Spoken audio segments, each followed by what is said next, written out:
한국경제TV 생생한 실전 투자 정보 와우퀵. 월 5,000원 커피값으로 투자 정보가 내 손 안에 배달됩니다. 와우킥 N에서 만나요. 네, 오늘 시장에서 주목해볼 이슈 키워드 짚어보도록 하겠습니다. 양지수 오늘 동반 강세 보이면서 상승 흐름 지속하고 있는데요.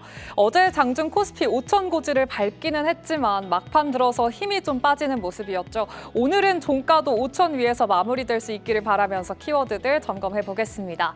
오늘 시장이 이렇게 가다 보니까 증권주가 드디어 반응을 하고 있습니다. 3차 상법 개정안을 조속히 처리하라 이런 이야기도 나왔고 시장이 워낙 좋으니까 증권주의 수익이 개선될 거라는 기대감 주가에 반영되고 있고요. 또 코스닥 3천 달성이 새로운 목표로 언급이 되면서 알테오젠 중심으로 매기가 빠졌던 바이오주도 오랜만에 상승불을 켰습니다. 먼저 증권주 소식부터 체크를 해보시죠. 생각보다 더 빠르게 지수가 레벨업이 되자 시장의 눈은 자연스럽게 이 불장을 여는 주인공들 바로 증권주로 향하고 있습니다. 어제 코스피 거래대금이 32조 원을 넘어서고 투자자 예탁금도 100조 원에 육박하는 역대급 유동성 파티가 벌어지면서 증권사들의 브로커리지 수익은 그야말로 잭팟 수준인데요. 특히 오늘 시장에서 가장 뜨거운 곳 바로 신영증권과 부국증권 그리고 오늘 미래에셋증권까지 세 종목들 모두 두 자릿수대 급등세를 기록하면서 기염을 토하고 있습니다. 특히 신영증권과 부국증권 같은 경우에는 3차 상법 개정의 핵심 자사주 소각 의무화 정책의 최대 수혜주로 부각됐기 때문인데요.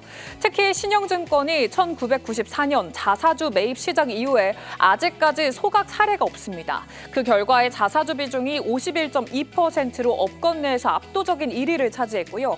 이렇게 30년 넘게 금고에 쌓아둔 막대한 자사주를 이제는 시장에 돌려줘야 할 때라는 기대감이 투자자들을 자극하고 있는 건데요. 관련한 주요 발언들 함께 살펴보도록 하겠습니다.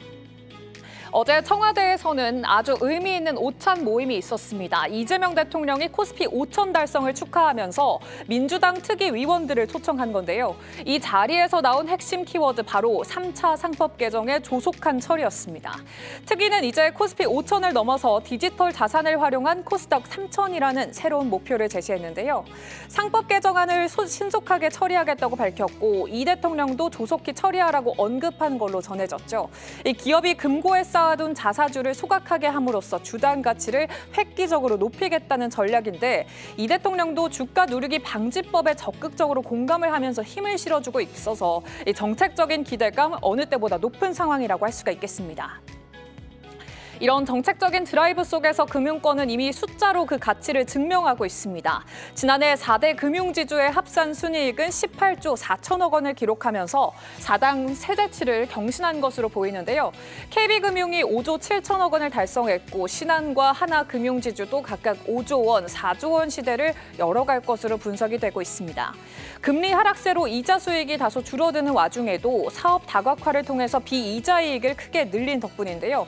실적 가시성이 확보된 가운데 배당과 자사주 소각 등 주주환원 정책까지 더해진다면 저평가된 금융주의 재평가 이제 시작이라는 분석이 나오고 있습니다. 개별 종목의 모멘텀도 주목을 해보셔야겠죠.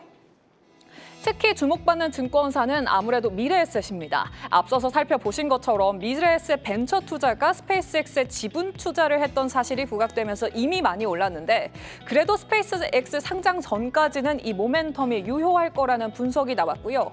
토큰 증권의 시장 개화 시에 최대 수혜주가 될 거라는 전망도 들려왔습니다.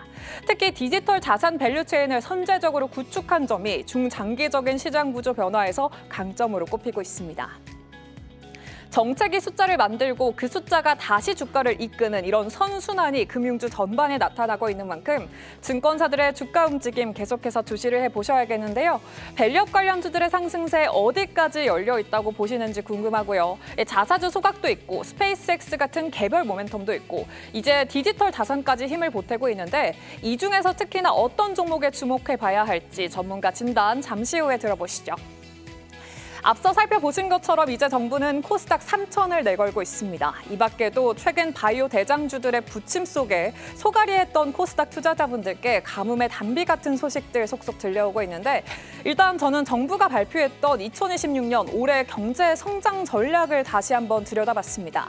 시험 문제 답안지가 미리 준비되어 있는 거 아닌가 하는 생각도 들었는데요. 잠재 성장률 반등을 목표로 반도체와 방사는 물론이고 바이오 그리고 디지털 자산을 활용한 토큰 증권의 시장 육성까지 총망라되어 있습니다.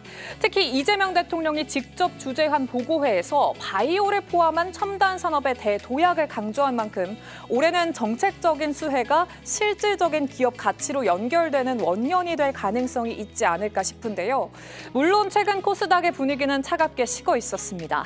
코스닥 대장주 알테오젠이 기술 수출 로열티 비율에 대한 실망감으로 시가총액이 하루 만에 5조 7천억 원이나 증발을 하면서 시장 전반에 찬물을 끼얹었죠. 프로티나와 올릭스, 매드팩토 같은 주요 바이오 종목들도 올해 들어서 10%가 넘는 급락세를 보이면서 투자 심리가 위축되기도 했습니다. 하지만 다행히 오늘 알테오젠이 이틀간의 하락을 딛고 반등에 성공을 했고요. 삼천당제약이 어제 일본 다이치 산쿄와 경구용 세마글루타이드 파트너십을 계약을 체결했다는 낭보를 전하기도 했습니다. 이렇게 개별 수주 모멘텀들도 힘을 보태면서 바이오 전반에 다시 온기가 도는 모습인데요. 이제 우리는 단기 하락을 넘어서 더 큰 판도 봐야 합니다. 2028년부터 2033년까지 연 매출 43조 원에 달하는 키트루다를 포함해서 126조 원 규모의 블록버스터 신약 특허가 대거 만료될 예정으로 분석이 되고 있습니다. 이 거대한 시장을 차지하기 위해서 바이오시밀러 3차 대전이 이미 시작됐다는 평가가 나오고 있는데요. 삼성 바이오 에피스와 셀트리온 같은 국내 대표 주자들이 글로벌 임상 3상 종류를 코앞에 두고 있어서 우리 기업들의 공급망 관리 역량 그리고 사업화 노하우가 다시 한번 세계 무대에서 빛을 발할지 이런 분석해보는 시점이 다가오고 있습니다. 여기에 살 빼는 약으로 불리는 비만 치료제 시장도 국산화 시대를 앞두고 있죠. 특히 한미약품의 에페글레나타이드가 오는 4분기에 시판 허가 신청을 목표로 속도를 내고 있고요. HK 이노엔도 임상 3상 환자를 모집하면서 마무리하면서 이 추격에 나서고 있습니다. 한편 증권가에서는 이번 바이오주의 급락이 펀더멘털 훼손이라기보다는 과도한 기대감이 조정되는 과정이라고 분석을 하고 있는데요. 중장기적인 성장성은 여전히 유효하고 데이터와 기술력으로 검증된 기업들에 주목해야 할 때라는 조언도 제기가 됐습니다. 너무 오랫동안 쉬어온 바이오의 시간, 이제 코스닥 3천 시대 목표와 함께 화려하게 부활할 수 있을지 주목을 해보시죠. 이렇게 이 시각 증시 키워드 이슈로 살펴봤습니다.